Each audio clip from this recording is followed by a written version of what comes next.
Hello everyone, this is Daisy, aka Professional High Priestess, back again to provide you with just a general wisdom reading, okay? So today the topic, we are going to be talking about toxic relationships, energy vampirism, and karma, okay? And I'm doing this because, in the sessions that I do with a lot of people, they fail to, come to the realization that the relationship that they are in is very toxic, it's very karmic, it's causing blockages for them, impacting their health, impacting their finances, etc. And they don't understand how someone that they love so much can bring so much trauma and chaos and confusion into their lives, right? So I want to make this video for those of you who may be in those situations, so that you can basically, maybe gain some words of wisdom from this video, so that it can help you with taking the next right action to either get yourself out of that relationship or do what you need to do in order to find some type of stability, healing, etc. Okay? And on top of that, in the video, in the comments, I'm going to be leaving links to specific channels here on YouTube that go over narcissism in relationships, healing from toxic relationships, cord cutting, etc. for your needs, okay? Because on my channel, my purpose is to really compile all that's already out there, add a different perspective and twist on it, and make sure that you are getting the resources and tools that you need in a succinct and streamlined manner, okay? So I have my notes here as usual. So when we're talking about toxic relationships, these toxic relationships can vary from toxic in terms of they are unstable, they're codependent, one individual or both individuals are narcissistic, right? And they are karmic, meaning what I just described earlier. They impact your health, your finances, etc. Being around this person means that something else is going to be, blocked out or lost, or, you have a hard time getting to where you need to be. You miss opportunities. Even other friendships and relationships are ruined because of you being in this specific relationship, okay? So those are just some of the hallmarks of a toxic relationship. A lot of the times, toxic relationships, they do contain a lot of gaslighting, right? Making you doubt your reality so the individual can go on doing as they please without accountability. They also include a lot of projection, the abuser at hand, because a lot of the times in toxic relationships, one person is the abuser and one other person is the abused. Sometimes both of the people, they're so delusional, they're both the abusers, right? But one person, they are, I would say, their abuse, they know how to basically win the battles, but they fail the war, if that makes some sense, okay, in these relationships. So projection is one of them.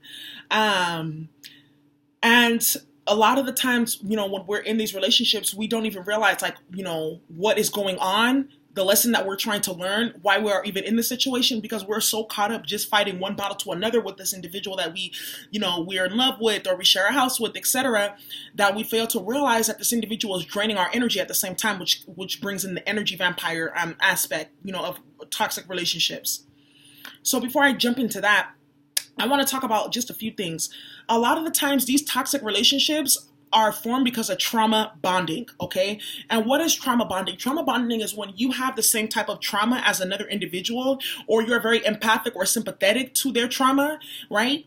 Especially if you're an empath, you're intuitive, etc. A lot of the times, as an empath or intuitive, you will attract individuals who are damaged, who are broken, narcissistic, etc. Right? Because you have so much of that love to give, but a lot of times they abuse your kindness, they abuse your love, and they just see you as a feeding source, okay? Because a lot of the times empaths and intuitives, they attract narcissists who claim that, oh, I want to feed off your energy, I love you, but really at the end of the day, what they're trying to do is they want to drain you of that energy, because at the end of the day, these people are still your enemy. You may not see it as such, but they are your enemy in terms of the fact that they don't want to see you progress. They don't want to see you win. They work against you in various shapes or forms, right? By having third parties, by, draining your finances, by lying, by cheating, etc., right? All those things are set to create blockages for you emotionally and mentally, so that you don't do what you need to be doing to progress, okay? Trauma bonding, all right? So you either have the same type of trauma as this individual, or you are very sympathetic to their trauma, okay? So that's how the first initial connection is born. Then you start to do things for this person, right? Because you love them and you understand their trauma, and they got you so wrapped up into this sob story of theirs, right? That you can see them doing no wrong. And then every time they choose to work against you or harm you or put you into that emotional or mental incarceration, we've all been there, right? The despair, the doom and gloom. Every time they do that, you you are in your mind, your mind is a little bit fucked up now. You're in two minds about the person because you're like, wow, all their trauma, and you're bonded with them now. You're corded with them energetically, right? Now, all their trauma that they've been through, I feel so bad for them. If I leave, who are they going to have? I understand why they're doing this. Meanwhile, this person is going out and about, disgracing you, making a fool out of you, not even caring about you and your own problems and your own trauma, right? Just centering themselves because they're narcissistic. Right? So trauma bonding is usually a lot of the ways that we get into this relationship. Another is because of the way in which we were raised, okay? A lot of the times, this is very true for women, we tend to choose, we tend to embody the characteristics of our mother and choose individuals that mirror her relationship choices. A lot of the times as men, we pick up, what our father did or did not do in front of us, and then we tend to choose women who we can continue that dynamic with. So a lot of our childhood upbringing, see where you fit on that spectrum, etc. A lot of our upbringing leads to the type of relationships that we, choose. And I don't want to say that, all women, they're innocent in the relationships and the men are the cause. No, because a lot of the times it is women too, right? And I also want to say, I don't want to keep it to masculine and feminine because we also have queer folks who are gender nonconforming, asexual, etc. So, but gender exists on a spectrum. A lot of the times in a relationship, someone embodies more of the feminine, someone embodies more of the masculine.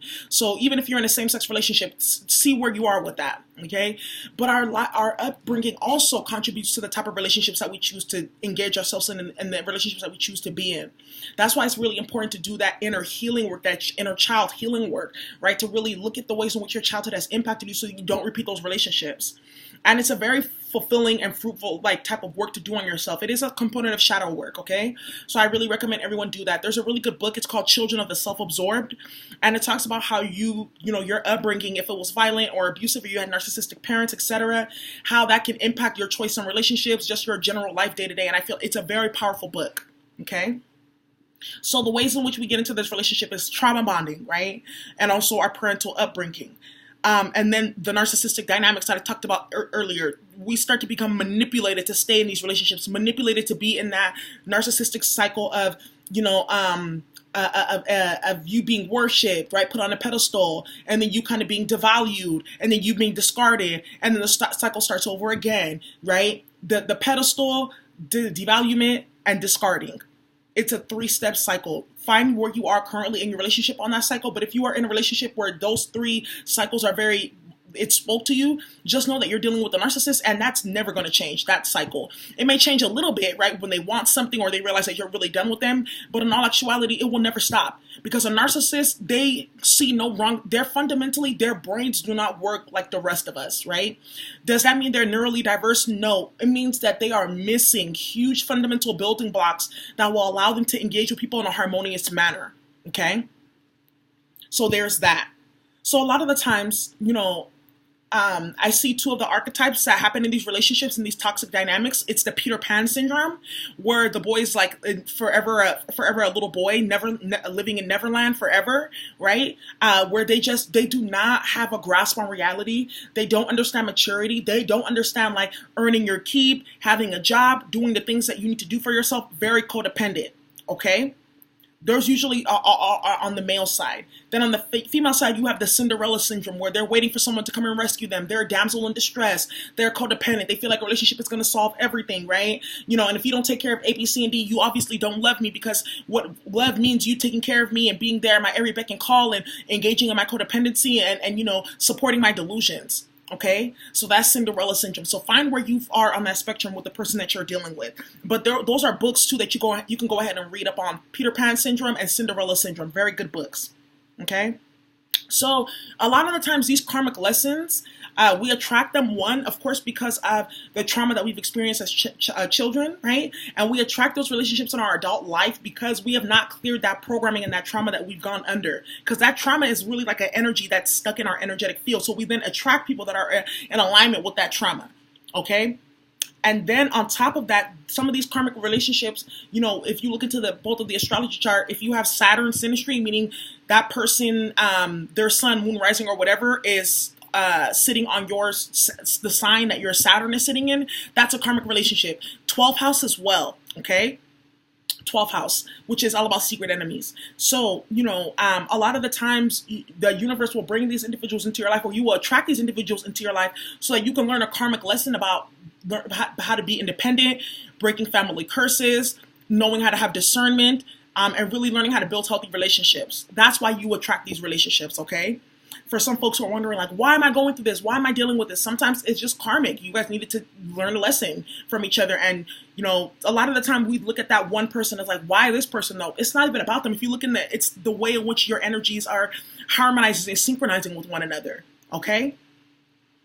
So, the problem with these relationships is they drain our life force energy. There's a really good quote I read, and it was like, if you are a spiritualist or a high vibrational person or someone who just focuses on their healing and you're in a toxic relationship, you are a feeding source for that other individual. And it's very true. A lot of the times, when I look at a couple and I see one who looks really young and vibrant and the other one who's like looking low vibrational and like, kind of ashen and worn down, I already know who the energy vampire is, because that relationship is not balanced. Because why is one person all happy and jovial and then the other person is looking all like sad and tired, right, and worn down? Okay, so there's that. So on top of that, the energy drain that happens when you get into some of these toxic narcissistic relationships is the energy blockages that we start to develop. Because remember, we are also sharing sex with these people, which is a whole nother video that I need to make about spirituality behind sex and energy vampires, incubus, succubus energy, etc. But a lot of the times when we're dealing with these toxic relationships, something that we have to understand is when we are mixing with these people on a sexual level, we are taking on all their karma and all their trauma. So if you're dealing with someone who does not do that energetic clearing, emotional processing, any type of healing work on themselves, and on top of that, they may be promiscuous or they sleep with multiple people, just know that all that energy is going to come into you as well and create blockages and stagnation and poor health and whatnot for you, and mental health challenges, especially for women, because right now with where the energy is at, a lot of these men, because of the trauma and the karma that's in their bloodline, because of what their forefathers did, they have completely fallen off the map. And now they are just basically like, they are being used as energy harvesters, if that makes some sense. They are being used to go out to other high vibrational people, trap them in these toxic relationships, steal their energy, and then get on. And do they know that this is like their job and what they are supposed to do? No, they don't. A lot of them don't.